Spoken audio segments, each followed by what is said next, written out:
Israeli security forces have fired stun grenades and rubber-coated steel bullets at worshippers at the Al-Aqsa Mosque compound in Jerusalem. Hundreds of Palestinians had gathered outside the mosque to prevent Israeli police from going any further. Imtiaz Taib is in Jerusalem and following developments for us. So first of all, how's it looking now, Imtiaz?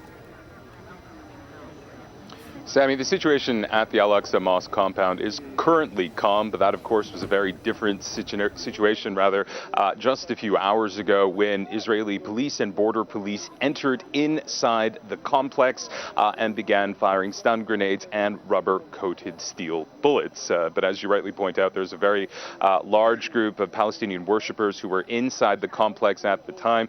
They prevented Israeli security forces from moving any deeper into the compound than they have in the past. But as we've been saying, although the situation there is calm, it remains extremely tense. Now, it's a complicated one, Imtiaz, so I wonder if I could get you to explain where exactly does the Israeli state stand on attempts to change the status quo in the mosque compound area?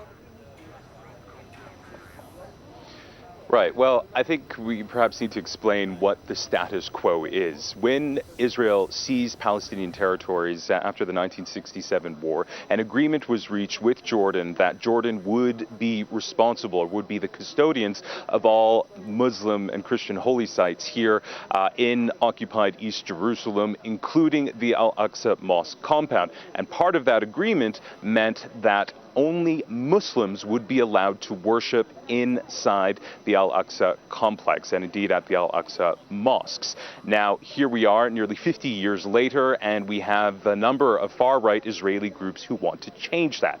They want to effectively change the status quo and to allow Jewish Israelis or Jewish people to pray inside the mosque complex. That, of course, is very controversial issues for many Palestinians, many Muslims. But the public or at least the often stated position of the Israeli government and indeed the Prime Minister, Benjamin Netanyahu, is that he does not want the status quo to change. In saying that, we still have to look at Israeli policy, and there's an awful lot of data to show that the Israeli government has actively been supporting groups that want to change that again, that status quo. So although publicly the Israeli government is saying they don't want to change it, their actions are very different. And what led to, this is what, the second week that we've seen this cycle where Israeli police enter the compound. What's behind this sort of cycle? Yeah, again, it is these groups, these very powerful groups, it should be say, who want to come into the Al-Aqsa Mosque compound. Now, it must be said that Jewish people, Christian people, people of any denomination are allowed inside the compound. The reason we see these confrontations is when these groups try to go in there to start worshiping. Now, when these far-right Israeli groups and these far-right Jewish groups try to enter inside the compound, they don't do so discreetly.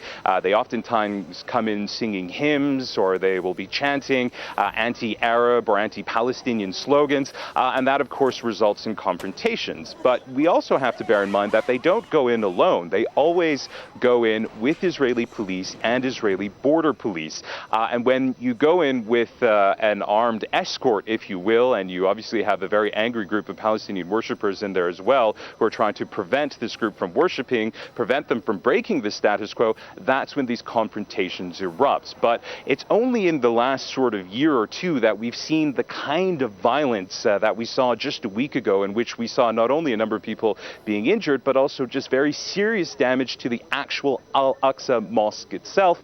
That, of course, has made people extremely angry, many Palestinians extremely angry, and that is why the situation at the Al-Aqsa Mosque complex remains so tense. All right, Imtiaz Taib there. Thanks for that update from Jerusalem.